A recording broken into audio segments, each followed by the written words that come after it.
Et allez, encore une vidéo clash sur moi. Une vidéo qui s'appelle Psychodélique, la lutte des clashs, 8 sur 10 sur le titre. Franchement, le titre, il est beau gosse. De la part de Jordan X. Et comme son nom l'indique pas, Jordan X, c'est pas du tout un acteur porno. Par contre, il m'a bien refait le cul.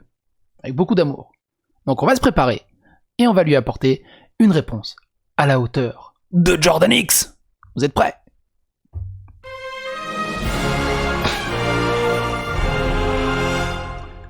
Et j'ai oublié de mettre l'onglet. L'onglet.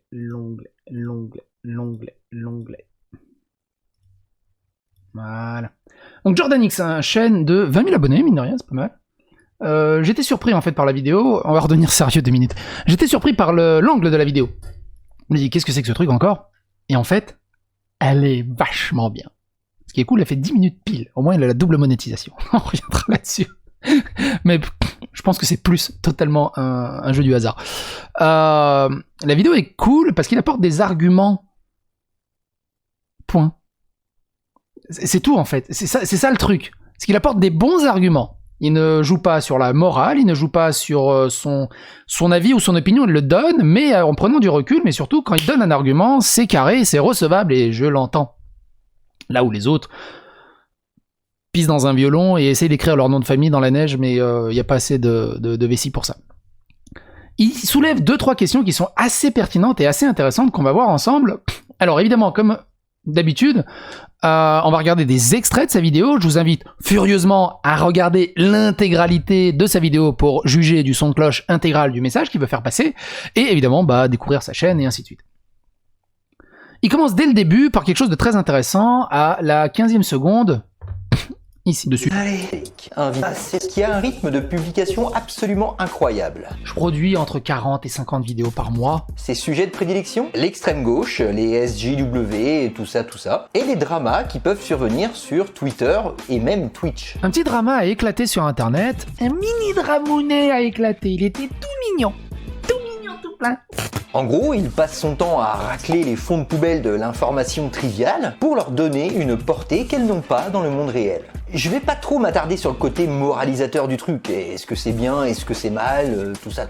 Et ça, c'est pas bien. Mais plutôt sur le comment. Comment ce mec arrive à capter l'attention des gens alors qu'il n'y a aucun travail d'investigation derrière. C'est pas une critique, c'est un fait. Il le dit lui-même. Calme-toi. Je fais de la merde sans aucun boulot et je gagne autant d'argent. C'est de la folie furieuse. Comment se fait-il que son contenu, pourtant très inconsistant, pour ne pas dire complètement vide, se retrouve avec des centaines de milliers de vues? Le truc, c'est que je brasse de la merde, oui, mais je la brasse de manière, on va dire, bioéquitable, avec un langage normal, adulte, mature. Je vous propose dans cette vidéo. Donc ça c'est l'intro. Je trouve qu'elle est vraiment bien, il a bien synthétisé le truc. D'ailleurs, je sais même pas combien j'ai fait de vidéos, je crois que le mois a été assez chargé. Et effectivement, je produis une quarantaine de vidéos, en moyenne, d'un mois sur l'autre. Mais je crois que ce mois-ci a été un peu plus puissant. Je suis à combien Non, ça c'est les abonnés. Je suis à 57 vidéos sur ce mois-ci. C'est ouf. C'est ouf, je pensais pas que j'en avais fait autant. La vache. Ça claque. Alors forcément, comme il a dit, je fais les raclures, les fonds de poubelle du YouTube, du Clash et de ce genre de choses. Et ça demande un minimum d'effort. C'est le fil rouge, le fil éditorial que j'ai sur ma chaîne et que je me complais, mais totalement, et que j'ai jamais pris autant un kiff d'en faire, de travailler sur cette ligne éditoriale. Et justement, vous, n'hésitez pas à me dire ce que vous en pensez également dans les commentaires. Les commentaires sont là pour ça, il faut mettre des commentaires, et c'est très important pour la suite de la vidéo, vous allez voir. À 1,55, il y a quelque chose de très intéressant. Un homme qui veut tous rassure une, deux, et en gros, il explique pourquoi les gens qui n'ont rien à voir avec le schmilblick, donc ils s'en foutent total des sujets complètement dobiques que je peux aborder, mais pourquoi ils cliquent quand même? Écoutez. Épingle du jeu pour nous attirer malgré nous dans les tréfonds de la futilité. Vous le savez sûrement, mais notre cerveau adore la surprise et les conflits. Là, par exemple, si j'entends crier dans la rue, mon premier réflexe, ça sera d'aller voir ce qui se passe. Car il y a une surprise, un risque potentiel à évaluer. Et ça, c'est ouf. Autrement dit, quand un événement est susceptible de nous sortir de notre routine cognitive, Nous ne pouvons pas y résister. Nous avons envie de savoir. Une sorte de réflexe ancestral et universel. Et aujourd'hui, sur ce marché de l'internet mondial, ce genre de réflexe est une mine d'or pour les créateurs de contenu comme Psychodélique. Et c'est dingue. Aujourd'hui, Psycho bénéficie d'une petite notoriété dans le YouTube game français. Et vous allez le voir, les sujets qu'il traite et la manière dont il les traite sont en grande partie responsables de son succès. En effet, plusieurs études ont mis en lumière notre goût pour les informations négatives. Et ce genre de miniature-là, à base de clash et de drama, n'est pas anodin. C'est par essence une information négative. Que vous le vouliez ou non, ça a un impact sur votre cerveau. Ce genre de contenu-là hameçonne littéralement notre curiosité addictive en la mélangeant avec notre appétit pour les conflits. En gros, ça là, c'est l'équivalent de « j'entends crier dehors, vite, faut que j'aille voir ce qui se passe ». Notre cerveau traite ce genre d'informations. Et je fais pause vite fait, je me regarde dans le retour de la caméra. Je suis quand même beau gosse. La vache! Oh, ah non, je comprends que ma femme m'ait épousé et que ça fait 18 ans qu'on est ensemble. C'est dur, c'est dur. Je peux comprendre que c'est dur pour elle. C'est très intéressant ce qu'il disait là-dessus. Et comme je l'ai déjà dit, hein, les vidéos, en fait, ce que je m'en suis jamais caché, j'adore les dramas, j'adore les trucs un peu conflictuels. Et en fait, je pense, comme j'ai déjà dit dans ma vidéo FAQ sur les 100 000 abonnés, ça me rappelle un peu mon enfance, j'ai été nourri à ça. J'ai grandi dans une famille serbe, dans un petit... Enfin, j'ai pas grandi dans un petit village serbe, mais j'ai passé beaucoup de vacances dans ce village serbe entouré de plein de voisins, mais surtout ma grand-mère et ma mère, et les voisines, qui adoraient raconter des histoires sur le village, sur les gars, sur les machins. Ils entendaient le bruit d'une voiture, ouais, c'est encore machin qui part en ville, il a aucun respect. Et du coup, j'ai grandi là-dessus, et en fait, si vous êtes plus de trentenaire, vous devez connaître les Vamps, ce duo de grand-mère qui faisait pas du stand-up, mais qui faisait des spectacles, des sketchs. Et à un moment, les Vamps sont à la fenêtre, et il dit « Oh, Madame Janssen, je m'ennuie. Qu'est-ce qu'on s'ennuie ?» Et l'autre, elle fait « Je sais. Et si on disait du mal des gens ?» Et après, le sketch démarre et ils disent du mal des gens, exactement comme ma grand-mère faisait avec ma mère, avec les voisines et tout ça. Et du coup, je pense que ça vient d'ici, le fait que ça m'intéresse. Après, comme il le dit lui-même, on est hameçonné par ce genre de sujet dont tout le monde s'en branle, mais tout le monde veut en parler. Et tout le monde en parle sur les réseaux sociaux, sur Facebook, sur Twitter, sur Instagram, sur les forums. Mais au final, très très peu de personnes en parlent sur YouTube. Francophone. YouTube francophone. YouTube anglais. Il y a des dizaines de chaînes, mais le YouTube francophone, c'est très très très léger. Ce qui est assez bizarre, je trouve, mine de rien. Et du coup, j'imagine que j'apporte ce côté un peu fait divers. Autre chose qui est intéressant, à 4 minutes. Alors, si vous regardez la vidéo entière, vous verrez, pour moi, ça me fait un petit peu penser à mes chers abonnements, mes chers non-abonnements, un peu dans l'analyse un peu rhétorique, neutrale, on reprend un peu de recul, avec la petite musique, un montage hyper soigné, une bonne voix, un bon son, une bonne dynamique, une bonne prosodie, des coupures et des interjections humoristiques savamment dosées. Bref, pour moi, la qualité de la vidéo est extrêmement haute, en fait, comparée à ce qu'on peut voir actuellement, que ce soit mes vidéos ou des vidéos un peu travaillées ou écrites ou ce genre de choses. Et surtout avec des arguments, bordel de merde, très intéressants. Écoutez ça. Surtout celui-là, écoutez ça. Et dans des clashs ou des conflits, qui en réalité, dans l'écrasante majorité des cas, ne nous regardent absolument pas. Hein, tu peux retourner le problème dans tous les sens, ça ne nous regarde pas. Arrête. Non seulement ça ne nous regarde pas, mais en plus, ça n'apporte aucune plus-value intellectuelle. Niveau d'insignifiance, level 1000. Et pourtant, elle est dans le top 5 des vidéos les plus vues de sa chaîne. Ce qui indique que, malgré le caractère futile de ce genre de contenu, on est là à cliquer comme des abrutis. Oh. On est des maboules. T'as remarqué, je dis on, hein. Oui, parce que moi aussi je voulais savoir. C'est ça aussi qui est chiant, c'est que j'ai le même cerveau que tout le monde, du coup c'est un peu chiant quoi. Bref, les conflits sont des supports cognitifs. C'est ça qui est très intéressant dans la critique. Il apporte une critique juste, et je suis totalement d'accord avec lui. Mais il s'inclut également dedans, il se donne pas une posture morale en disant « Ouais, moi j'ai pas cliqué, je vaux mieux que ça ». Évidemment, évidemment qu'il est intéressé aussi, même si le sujet est complètement nul et que ça le regarde pas. Et tous les gens ont cliqué. Parce que ça les regarde pas. Et c'est peut-être justement pour ça, c'est parce que ça les regarde pas qu'ils ont envie de regarder. Et c'est ça qui est amusant, quelque part. Mais j'aime beaucoup l'écriture humoristique où il y a un double sens de lecture, où il s'inclut, sans s'inclure et tout, c'est vraiment, vraiment le côté humble, tout en jetant des crottes de nez. Propre. Quelque chose qui est assez intéressant. 5:30. L'autre thème. Vous avez vu, depuis le temps, j'ai appris gauche-droite sur le clavier pour avancer. À 5:30, ah oui, très intéressant.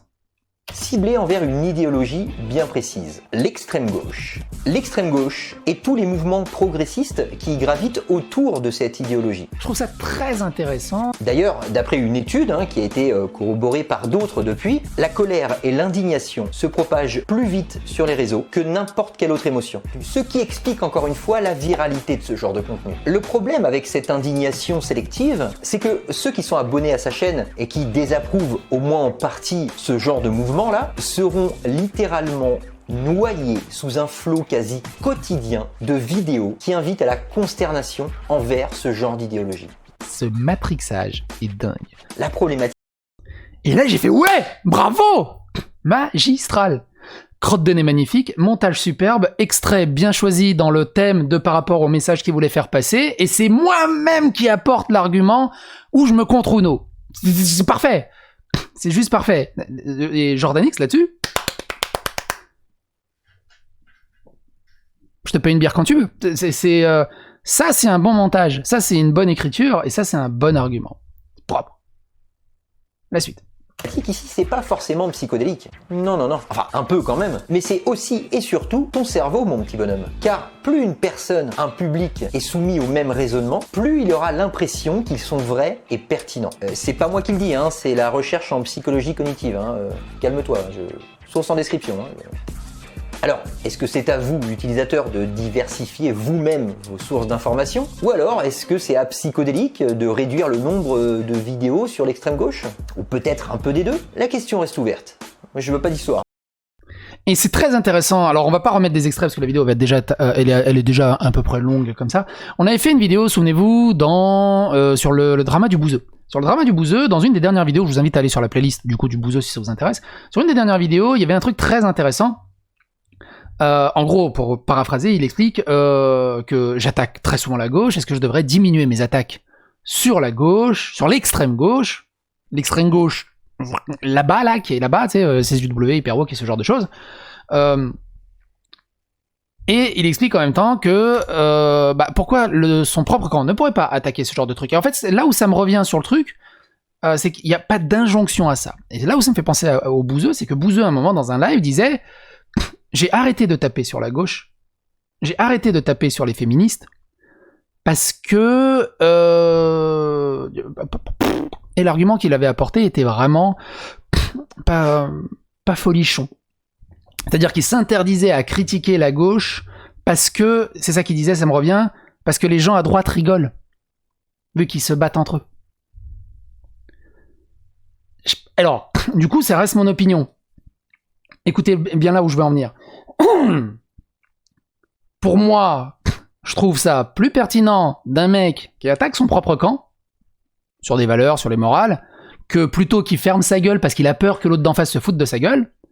Parce que justement, s'il ferme sa gueule par peur de pas critiquer son propre camp, mais les gars d'en face, mais ils vont s'esclaffer jusqu'à enrouler par terre, quoi. Il faudra mettre le pied pour les arrêter, tellement c'est ridicule, et surtout... d'une gaminerie hallucinante en fait. Là où, justement, de pouvoir critiquer peu importe son camp, sa famille, c'est juste être adulte et traiter les choses de manière mature. Qu'est-ce que j'ai noté à 16, c'est très intéressant.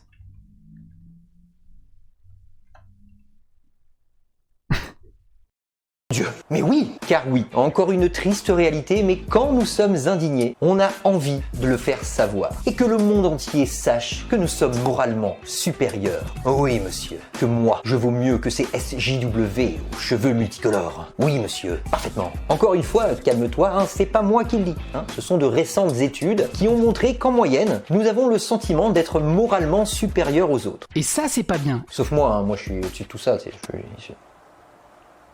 Attends une minute. Et sur... Pareil. Cette petite touche d'humour où... bon, vous avez compris, je vais pas expliquer la blague. Mais le truc, c'est que ça marche dans les deux sens. Ça marche dans le sens. Là, il dit, voilà, on aime s'indigner des CGW et des hyperwoke parce que on a ce besoin de faire ressentir ce sens moral qu'on vaut mieux que les autres au niveau moral et ce genre de choses. Mais du côté hyperwoke et CGW, eux aussi, c'est leur fond de commerce. Ils ont besoin de ces points de vertu, de se sentir moralement au-dessus des autres. Et au final, on est tous pareils. Au final, on est vraiment tous pareils. C'est un peu comme récemment, tiens, alors je l'ai pas traité en vidéo parce qu'il n'y avait pas de truc spécial, mais assez intéressant. Je suis pas content TV a répondu à Le Bouzeux Magazine, lire le texte fondateur d'une idéologie n'a aucune utilité pour comprendre cette idéologie.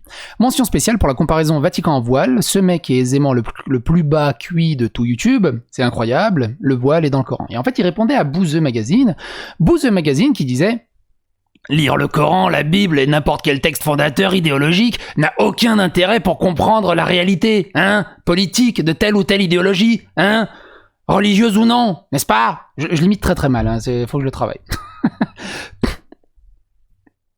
Le Vatican n'est pas dans la Bible, le voile c'est pas dans le Coran. En fait, moi, le problème qui se pose avec le Bouzeux Magazine là-dedans, et avec sa collègue de Belin, c'est que plusieurs fois, ils ont tenu ce genre de propos, et au final, quand tu regardes dans cette idéologie, parce qu'il se définit lui-même hein, maintenant d'extrême gauche, alors qu'il est pas de là, de base, c'est que plusieurs fois, les gens qui sont de ce côté-là, tu leur apportes la preuve, tu leur dis, regarde, c'est dans tel bouquin, ils vont dire, ouais, on s'en fout des bouquins. Ouais, de toute façon, les bouquins, ça sert à rien. Ça sert à rien de lire les bouquins, c'est bon, les bouquins, blablabla. Et en fait, c'est les premiers à dire, on s'en fout des bouquins, faut pas en tenir compte, alors que lire les bouquins, et surtout des bouquins historiques, des piliers, des trucs comme ça, c'est important rien que pour comprendre un peu le contexte ou un peu s'immerger dans l'ambiance ou rien que truc de ce genre-là. Sa collègue qui disait ça sert à rien de lire les livres sur le communisme, sur l'anarchisme, moi je sais ce que c'est, on n'a pas besoin de réinventer la roue, on voit ce qu'il faut faire, on sait ce qu'il faut faire. Du coup, on va répéter juste des erreurs qu'ils sont pas au courant et puis d'un coup on arrive au Khmer rouge en fait. Bah forcément ils ont rien lu derrière. Et ça, c'est problématique. Comment tu peux dire aux autres, t'imposer une certaine morale, avoir une injonction aux autres à avoir cette morale, à leur demander des sources, des preuves, des machins, quand toi-même, alors pas spécialement Bouzeux Magazine, mais ces gens-là, en même temps, te disent, oh, on s'en fout, il n'y a pas besoin de lire des bouquins, bordel de merde. Alors, pour ceux qui se posent la question, moi je l'ai lu le Coran, plusieurs fois. Pour ceux qui savent pas, j'étais en université en anthropologie des religions, bon, il y a longtemps maintenant. Mais je l'ai lu. Le Coran, la Torah, la Bible... je crois que je les ai tous lus. Même le livre des Mormons.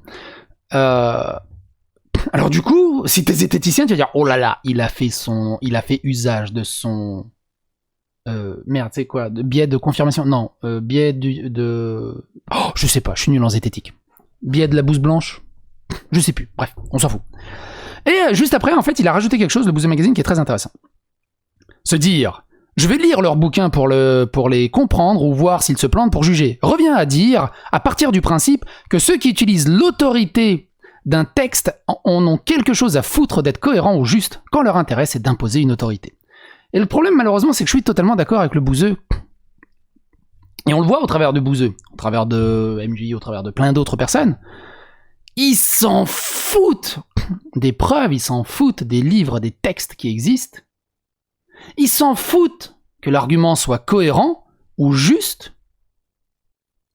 Tout ce qu'ils cherchent, c'est à imposer leur autorité morale. C'est ironique. C'est ironique quand même un peu. Mais c'est rigolo. Revenons à Jordan X. Mais elle est où? Ah, t'es là. 7h50 et on approche de la fin. Écoutez.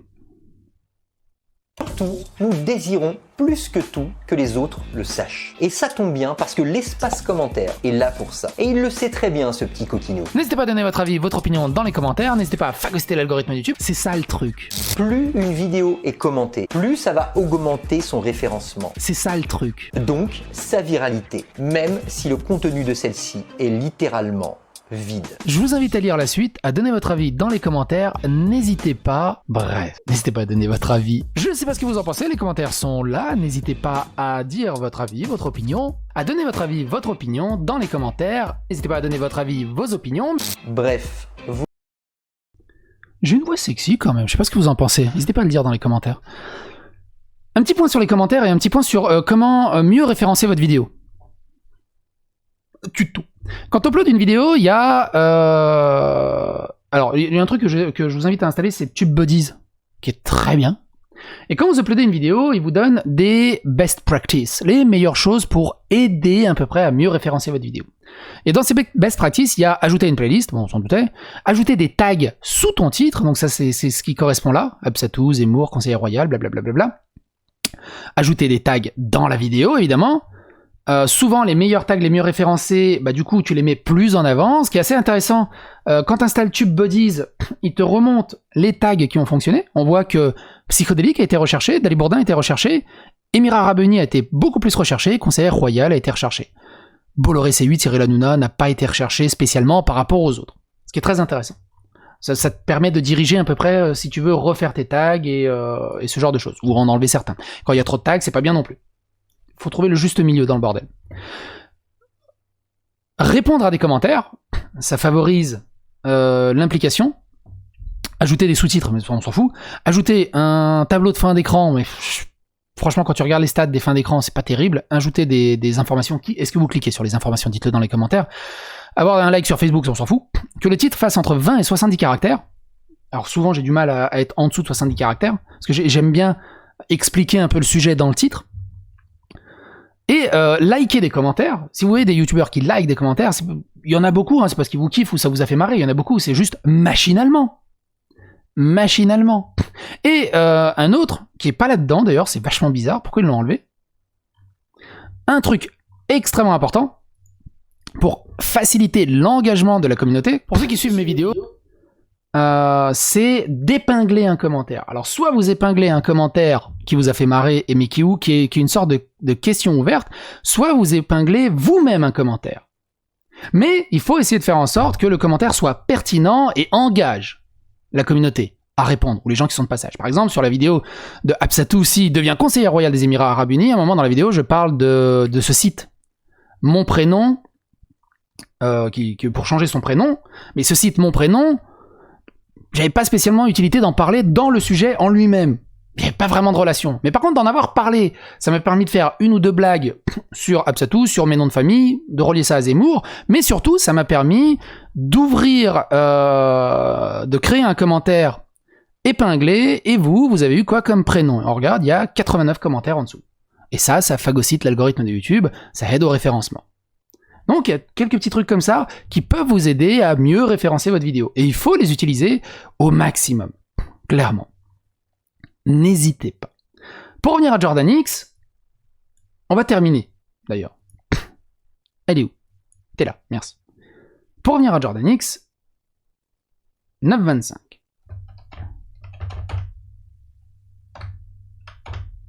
On est quasiment sur la fin. On est sur la fin. Écoutez.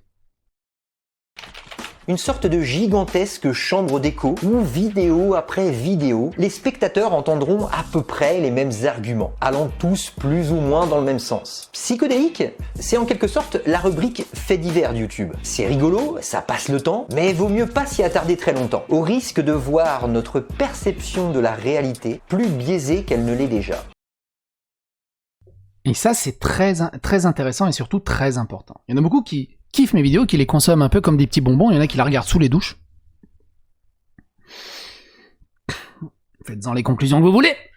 Il y en a beaucoup, il y en a quelques-uns qui me disent aussi wow, franchement, je me désabonne parce que j'ai envie de sauter par la fenêtre. Quand je vois tous les trucs. Il faut arriver à prendre un détachement et à consommer tout ça de manière cynique, humoristique, mais surtout détachée. Parce que dehors, ça représente rien tout ça. Enfin, jusqu'à maintenant. Ça arrive, hein, doucement, mais pas trop. Mais surtout, il faut pas que ça vous travaille sur vous. Parce que dehors, vous aurez jamais ce genre de problème. Ou alors peut-être 0,001% de chance, parmi 0,001% de chance, dans un coin où il y a 0,001% de chance que vous y soyez. Bref, statistiquement, c'est rare. Sauf si vous êtes au Québec, parce que ça a l'air d'être le bordel, mais ouf. Et ce que je voulais dire par là, faut pas que ça vous mine. Vous le consommez comme des faits divers, mais il faut pas que ça vous explose votre morale. Si ça vous explose votre morale, vous arrêtez. Moi, quand je regarde un film, quand je regarde un mec qui me saoule, ou quand je regarde un truc qui me saoule, je m'en bats les steaks. Ça glisse sur moi comme un paix sur une toile cirée. Un paix de lapin sur une toile cirée. C'est ça l'expression ? Et on va terminer avec sa conclusion. Et toi, mon petit bonhomme, t'en penses quoi finalement de tout ça? Parce que moi, Et toi, mon petit bonhomme, t'en penses quoi de tout ça? Un grand merci à Jordanix pour cette vidéo d'une extrême qualité que j'ai vraiment appréciée.